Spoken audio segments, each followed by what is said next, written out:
Hi friends, Sankranti శుభాకాంక్షలు. అందరూ సంక్రాంతిని చక్కగా సంతోషంగా గడిపారని అనుకుంటున్నాను. ఈరోజు కనుమ కదా, మంచి మంచి పిండి వంటలతోటి బంధుమిత్రులతోటి హ్యాపీగా గడపండి. సరే, ఇక అభినేత్రి 13వ ఎపిసోడ్లోకి వెళ్దామా? వెళ్ళే ముందు ఒక చిన్న మాట. ఈ ఎపిసోడ్ కొంచెం టూ రొమాంటిక్గా ఉంటుంది. సో అందుకనే వినేటప్పుడు అంత కన్వీనియంట్గా ఉండదని నేను కుదించి చెప్తాను. ఈ స్టోరీని మీకు ఎవరికైనా చదవాలి అనిపిస్తే ప్రతిలిపి అనే నా యాప్లో అనుశ్రీ మెండు అని టైప్ చేస్తే నా ప్రొఫైల్ ఉంటుంది. దానిలో నేను పూర్తిగా నా ఎపిసోడ్స్ అన్నీ రాసి ఉంచాను. వీలైతే చదువుకోండి. ANUSREE అనుశ్రీ MENDU మెండు, అనుశ్రీ మెండు అనే నా ప్రొఫైల్లో అభినేత్రి అనే స్టోరీలో 13వ ఎపిసోడ్ చదువుకోవాలి అనుకునే వాళ్ళు చదువుకోండి. ఓకే, ఇకపోతే మనం ఎపిసోడ్లోకి వెళ్దామా? అసలేమున్నావే అంటూ ఆ అమ్మాయి నీ మత్తులో హత్తుకొని పడుకున్నాను. ఈ ఒక్కరోజే నాది, మరలా తిరిగి నేను తనతో ఎప్పుడు గడపగలను? తనకు నా ప్రేమనంతా ఇప్పుడే చూపించేయాలి, తను మనవలేనంత ప్రేమను అందించాలి అనుకున్నాను. సమయం గడిచిపోతుంది. చందమామ మా నుండి వెళ్ళటానికి ఎదురు చూస్తూ ఉంది. తను చిన్నగా కదులుతూ తన చేతులతో గట్టిగా నన్ను హత్తుకుంది. రే బజ్జున్నావా అని నా మీద చెయ్యి వేసి గట్టిగా నన్ను హత్తుకుంది. ఏంటే చెప్పు అన్నాను. రే అకాచాన్ అంటూ తన క్యూట్ మూతిని మోతిచూర్ లడ్డులా చూపిస్తూ ఊరించింది. నేను ఇక తన లోకంలోకి వచ్చి ఇద్దరం స్వర్గలోక అంచులకు తాకుతున్న ఫీలింగ్. ఏంటే, ఏ మత్తు పెట్టావు నాకు? నీ వశమైపోయాను నేను. చెప్పు అన్నాను. తను అరవిచ్చిన ముద్దమందారం లాంటి ముఖంను చిరులేత తొడిమెల వంటి వేళ్లతో దాచుకుంటూ, నువ్వు నాకిచ్చిన మత్తును తిరిగి నీకు చూపించాను అంటూ నా ప్రేమ జడివానలో మునిగిపోయింది. ఇద్దరం అలసిపోయి పడుకున్నాం. నిదుర కొంచెం సేపు అయినాక, నిదుర రాదారా నీకు? డైలీ నాతో కాల్ మాట్లాడమని అడిగితే తమ్ముడున్నాడు, రూమ్లో కుదరదు అని చెప్తావు. గెట్టింగ్ స్లీప్ మ్యాన్ అంటూ కథలు చెప్పి ఎర్లీగా పడుకుంటావు అని బొంగ మూతి పెట్టుకొని అడిగింది. నేను కళ్ళు మూసుకొని అని వింటున్నాను. మెసేజ్ చేయమంటే రిప్లై కూడా ఇవ్వకుండా అలాగే పడుకుంటావు కదరా. అదేమంటే ప్రతిసారి అదే మాట చెప్తావు, గెట్టింగ్ స్లీప్ మ్యాన్ అంటూ అంది బుజ్జిమూతి పిల్ల.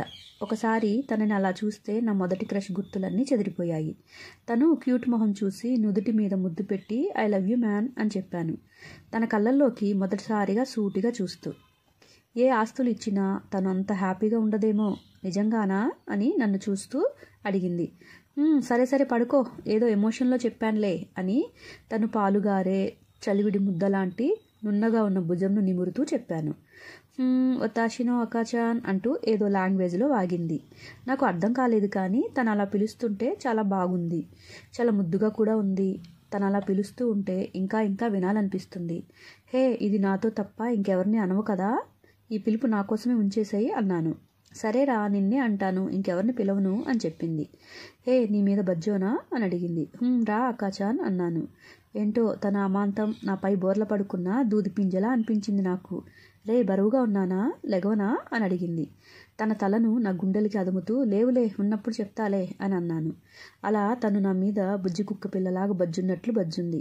తన బంగారు రంగు ఒంటి మీద మెరూన్ కలర్ బ్రా చాలా అందంగా కనపడుతుంది. దాని స్టాప్ తోటి లాగుతూ ఆడుకున్నాను. ఎందుకు అలా లాగుతావు దానిని, సైకో అని చిన్నగా తిట్టింది. అవును సైకోనే, అందుకే ఇలా చేస్తున్నా అంటూ కొంచెం గట్టిగా లాగాను. అబ్బా నొప్పిరా. నీకు అలా నచ్చిందా ఆడుకోవటం అని అడిగింది. అవును సైకోని కదా, నచ్చుతుంది నాకు ఇలాంటి ఆటలు అని అన్నాను. అరే నువ్వు తిన్నగా స్ట్రైట్గా ఏమీ మాట్లాడవా అని అడిగింది. వంకరగా మాట్లాడితే మాటలు కాదా అని అడిగాను. అరే నీతో మాట్లాడలేనురా, నాకు నిద్ర వస్తుంది, బజ్జుంటా అని తను అలాగే నా మీద బజ్జుని నిద్రపోయింది. మరలా 5 గంటలకు ఒకసారి నిద్ర మెలకు వచ్చింది. నేను పక్కనే ఉన్న నా మొబైల్ చూసుకున్నాను. రేపు కొన్ని అప్డేట్స్ ఉన్నాయి, జస్ట్ పైపైన చూసుకుంటా ఉంటాను అని నేను చెక్ చేసుకుంటూ ఉన్నాను. తనని నిద్ర లేపటం ఇష్టం లేక తను చిన్నగా కదిలింది. కొంచెం బరువుగా ఉన్నావే అని చెప్పాను, తనని కొంచెం పక్కకి జరుపుతూ. నిద్రపోవటం వల్లనేమో కొంచెం బరువుగా అనిపించింది, కానీ ఆ ఫీలింగ్ నాకు చాలా బాగుంది. ఓకేరా, నేను ముందే చెప్పా కదా బరువుగా ఉంటాను అని, అలాగే నిద్ర పట్టేసింది అంటూ తను పక్కకి వచ్చి నా గుండెల మీద తలపెట్టి బజ్జుంది. ఏంటి ఇప్పుడే కదా బజ్జున్నావు, అప్పుడే నిద్ర లేచావు, నిద్ర పట్టడం లేదా అని అడిగింది. అలా ఏం లేదు, నిద్ర పట్టింది, ఏదో అలా మెలకు వస్తే లేచాను. అయినా ఎప్పుడు ప్రతిరోజు నిద్రపోతూనే ఉంటా కదా, నీతో ఉండటం బాగుంది, అందుకే కొంచెం మెలకు వస్తే లేచేశాను. నీకు నిద్ర పట్టడం లేదా అని అడిగాను. నాకు పడుతుంది, కానీ అలా నిద్రలో టైం వేస్ట్ చేసుకోవాలని నాకు కూడా అనిపించటం లేదురా. నీకు ఎంతో ఎక్కువ గడిపితే నీతో అంత నాకు బాగుంటుంది అనిపిస్తుంది అని చెప్పింది.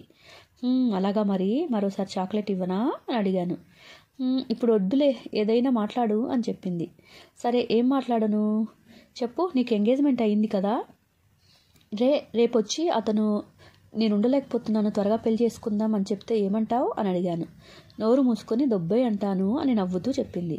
ఏంటే అంత ధైర్యం, తను ఒప్పుకుంటాడా అలా అంటే అన్నాను.